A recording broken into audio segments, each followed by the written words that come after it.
And a chopper above us. What? Oh my god, what the fuck? You C4'd us from the air? I C4'd from the chopper. Oh my god. What? Warzone Weekend may be over, but that doesn't mean we're going to stop talking about it. In this series called Where We Droppin, we are going to examine 3 of the very common strategies used by the pros in Warzone Weekend. There's the Slayer strategy. Gotta be around our kill lead right now, I think, with this performance. The camping strategy. Just doing it. Alright, well, they got a FaZe bounty closet. And the vehicle strategy. I'm coming, Clay. I don't f***ing believe it. You got shit on Cammy, f*** you. I'll show you what worked, Yeah, we always front Florida. show you what didn't work, No! I ran out of ammo! and most importantly, I'll show you how to get better at this game. I'm Miles Ross, and this is Where We Droppin. We've already looked at the camper strategy and the vehicle strategy so far in the Warzone Weekends, but now it's time for the fun one. Now it's time for the Slayer strategy, the one you've all been waiting for. Now, there are 3 main sections to a Warzone game. You've got the opening drop, you've got the mid game, and then you've got the final circles. Now, all of these different parts of the game have very different ways to play this one, but if you're going to be slaying out from the get-go, we give you some good examples of what to do straight in off the drop, where to drop, what to do in that mid game to maintain pace, and then towards the last circles, what these players were doing to stay alive and find as many kills as possible. Now, there's going to be great places to do this, there's going to be difficult scenes to be had, but we're going to be diving into all of this one just now. Yeah, we're landing super on the roof, or we're gonna go to the bottom floor. I'm gonna go on the fifth.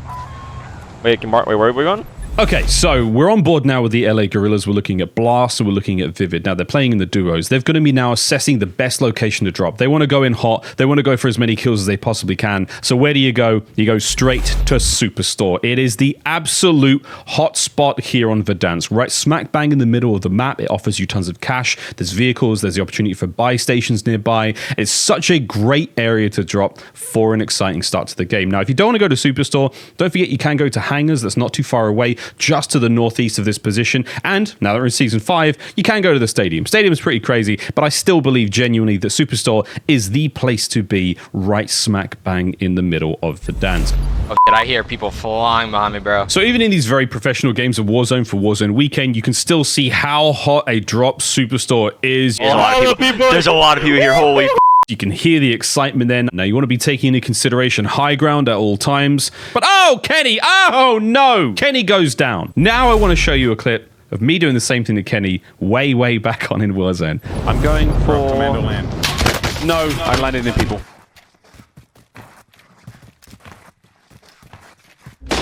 I'm finessing. I am the god. I beat the out of him. Oh my god. With this many players involved, you have to be very worried about getting third party. Now, you see the opening fight go down here. Atura wins a big one. Slasher gets involved to save his teammate. And pause! There's your third party. To define the third party, it's the other team involved in a fight. You're having a 1v1, your team's fighting another team, and a third party gets involved. And the third party always ruins the party. You can see LAG come in from this high ground position. They mop up these players who are already weak. Slasher is going to get cut to ribbons. And OGLA, they go straight to the gulag. Okay, so let's rewind and see what just happened there. LAG, they show up a lot later than everyone else. Yeah, sure, the early bird catches the worm, you know, the second mouse gets the cheese, but it's the third gorilla that shows up and eats all the... But you get what I'm saying. They're the guys who show up a little bit later. This is the third party in effect. They don't necessarily land the quickest. It's OGLA and it's the Florida Mutineers who soften each other up. The gorillas come on in and they pick up the kills and they take all the loot. They don't have to do nearly as much work, but that timing pays off. You can apply that same kind of timing to a fight. You don't want to be the ones starting the fights, you want to be the ones finishing them. Well done. One other thing to note here is the LAG, Vivid and Blazt, they drop in the same place together. They've got eyes on each other, they're able to get each other's trades. You know who didn't do that? Atura and Morks. Rick! Dude, oh my That's not God. second! Wait, that's definitely second. No, that's third, bro. Oh, They thought they were dropping in the same place together, but something just went a little wrong, and now you're both in the gulag. What have we learned? Drop with your teammates. Hold hands if you have to. Make sure you've got your Warzone buddy.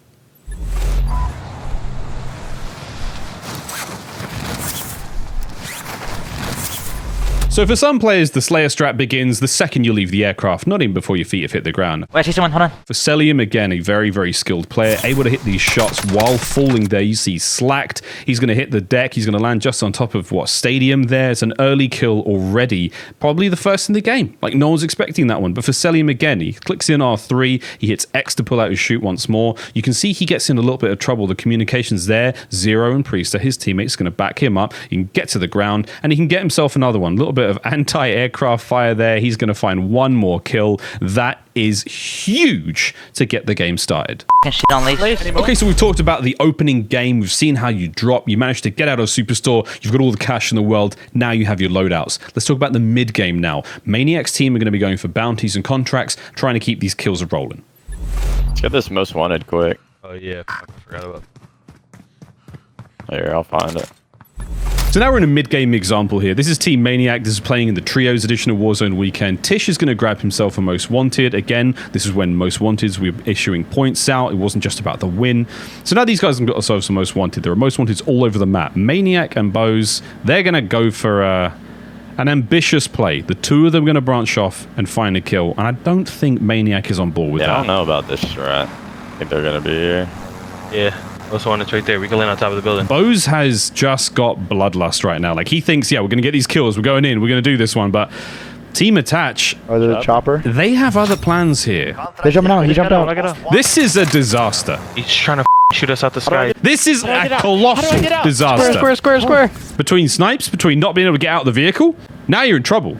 This plan went from bad to terrible very, very quickly. Oh, let me heal all the way. They're There's below a snipe. us, too.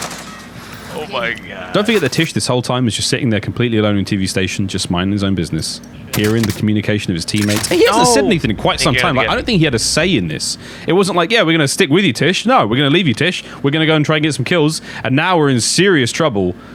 I don't know where the other guy landed. You want to come with? I'm like pushing him. I'm on the stairs. I'm crouching. Go up that way. Go up that way. He just revived me? Yeah, I'm popping daddy and pushing up.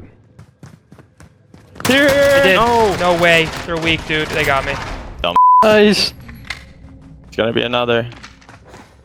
He might have went up the other side. You find yourself in these stairwell fights. He's on top of the red roof. Possibly your best friend right now is going to be a C4 as TJHaLY. I knew it, bro. Able to down Maniac. Boz deals the damage with a C4 of his own. You're seeing how important it is to use this absurdly powerful tool here in Warzone. And now Boz goes down Maniac. I knew it. I'm a genius. Maniac says, I'm a genius. Well, Maniac, we wish you'd said that a little earlier. Your teammates possibly would have been alive. Maniac's quite literally going to get put to bed now by TJ. Yeah, I got both of them. And poor Tish.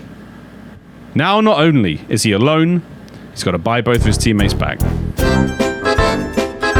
Okay, so what went wrong there? Well, both teams had their most wanted contracts up, and, you know, contracts tend to kind of amplify or bring out the bloodlust in these players who are going for the Slayer strategy. Now, the big difference here is the team Attach. They stayed together as a unit, they protected their most wanted player, and they basically took on anyone that came their way. For Team Maniac and Embos, what they really wanted to do there was leave Tish back in the TV station where it was all safe and secure, and take the chopper across in this kind of sneaky mission to try to catch a couple of kills. There was nothing sneaky about it! There was nothing sneaky about a chopper flying through the air. As soon as the gunfire started, they filled their britches and the plane went up in smoke. Attach has got a snipe, and Methods and TJ are in position to now come in and find these kills and clean them up, and Tish is left completely alone. So we've seen what a drop looks like, we've seen the mid game, now it's time to look at the final part of a Warzone game. That's going to be the last few circles. We've got some cool examples here. CleanX playing solos, he's going to find some very fun kills.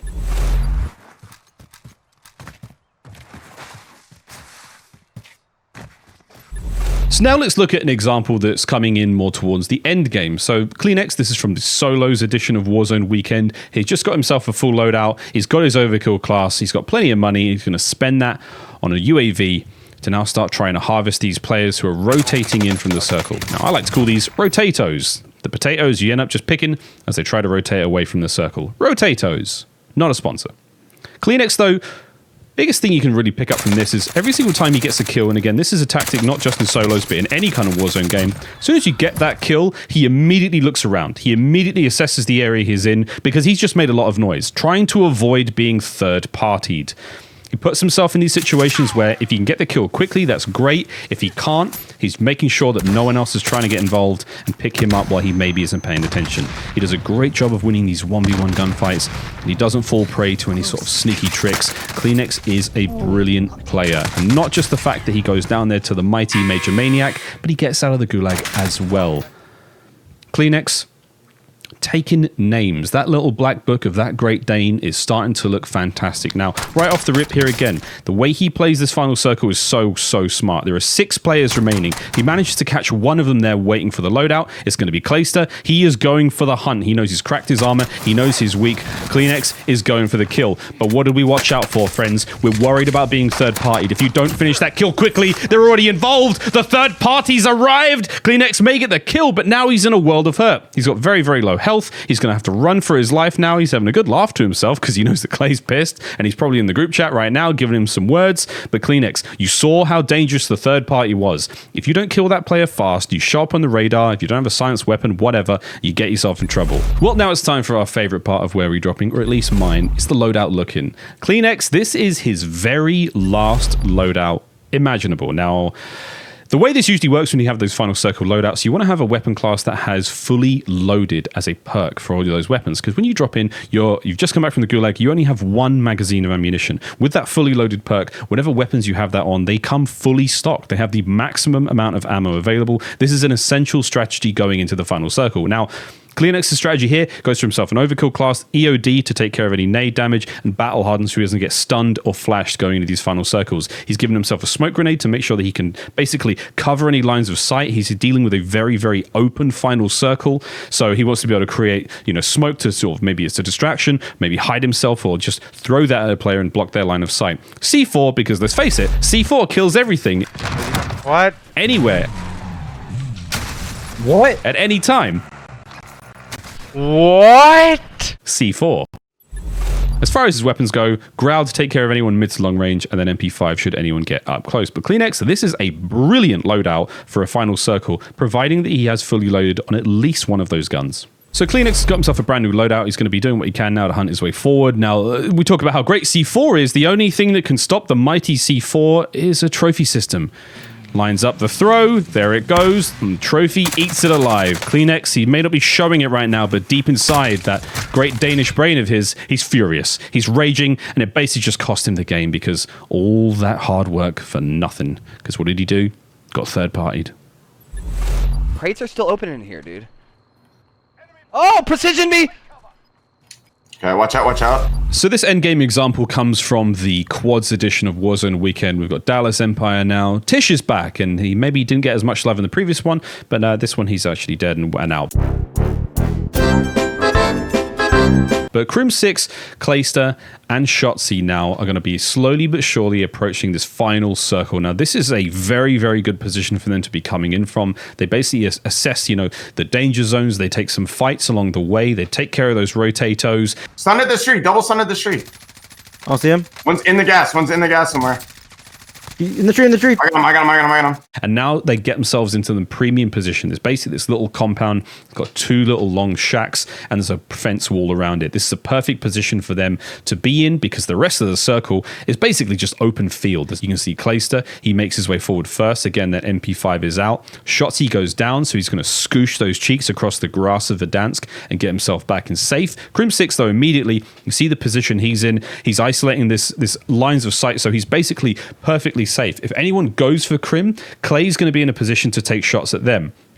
Again, going back to that, thinking about third parties, always wondering about, am I going to be the one starting the fight? No, I would rather be the one finishing it. Clayster's going to get some shots in. They get that one player alone at this point in time. Crim's going to get an easy snipe on him, not a problem whatsoever. 7 people left. 7 people. From the left. Let's look at the angles that Dallas Empire now have on these players. They can see those players running out from cross left. Clayster takes the far right-hand side. Shotzzy puts himself on top of that generator in the middle, and Crim is going to be on the far left-hand side. So this is perfect coverage of anyone who's going to be trying to hit these players. Anybody can shoot back at any moment. It's great angles to be had here from Dallas. Clay pops in and out, finds some kills. Crim's in and out, no problem. He finds a kill as well. And again, they're covering each other. They're communicating. This is the benefit of being in quads. In solos, when you get a kill, your head's on a swivel. You got to watch your own back. In this mode, you got 3 other players watching it with you. Yo, running. Weak. Final moment of this Warzone weekend. It just involves Dallas now in a 3 versus 1 situation. They have high ground, they have all their loadouts, they have everything working for them. The very best thing they can do now is just keep the communications coming, make sure they find this final kill, and you know what? They're going to get it done. That last player doesn't stand a chance whatsoever. This is 3 players with exceptional aims in high ground positions. This is the way to get it done. They've slayed their way through this game so well, and in this final circle, they identify the threat and they push it as a team. No one gets left behind except for Tish. But at the end of the day, Dallas Empire absolutely slay that one out. Let's go! Let's go!